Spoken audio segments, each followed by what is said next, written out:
Mantan Kepala Divisi Profesi dan Pengamanan Kepolisian Republik Indonesia, Ferdy Sambo disebut menangis saat memerintahkan anak buahnya, Arif Rahman Arifin, untuk menghancurkan barang bukti terkait kematian Brigadir Nofriansah Yosua Huta Barat alias Brigadir J.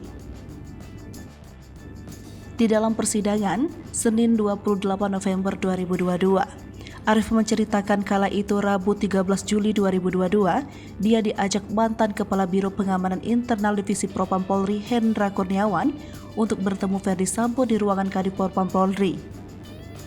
Begitu tiba di ruangan, Hendra menjelaskan kepada Ferdy Sambo perihal laporan Arif soal keberadaan Brigadir J di rekaman CCTV. 2 kali Hendra menjelaskan, Sambo tak bergeming. Hendra pun berinisiatif meminta Arif untuk menjelaskan kepada Sambo. Kemudian Arif menceritakan kepada Sambo soal rekaman CCTV yang dilihatnya pada dini hari itu. Lagi-lagi Sambo tak memberikan respon. Beberapa saat kemudian raut wajah Sambo berubah agak marah. Dia pun meyakinkan Arif bahwa hal yang dilihatnya di CCTV tidak benar. Sambo pun melanjutkan dengan bertanya siapa saja yang telah melihat rekaman CCTV tersebut.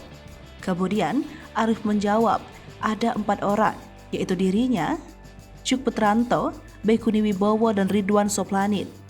Dijelaskan pula kepada Sambo bahwa file rekaman itu disimpan dalam flash disk yang menempel di laptop miliknya.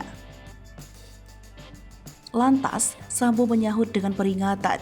Peringatan itu diikuti dengan perintah Sambo kepada Arif untuk menghancurkan barang bukti yang menyimpan rekaman CCTV itu. Setelah itu, Sambo pun melihat foto di belakang kursinya. Foto tersebut merupakan potret anggota keluarganya.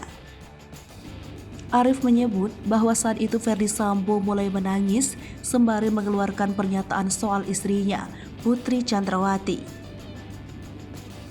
Melihat Sambo menangis, Hendra pun berinisiatif mengajak Arif untuk keluar ruangan. Namun begitu mereka berdua berdiri, Sambo mengingatkan mereka soal perintahnya. Dalam keterangannya, Arif juga menyatakan bahwa dirinya baru kali ini melihat seorang Sambo menangis. Saat melihat itu, dia mengakui perasaannya campur aduk.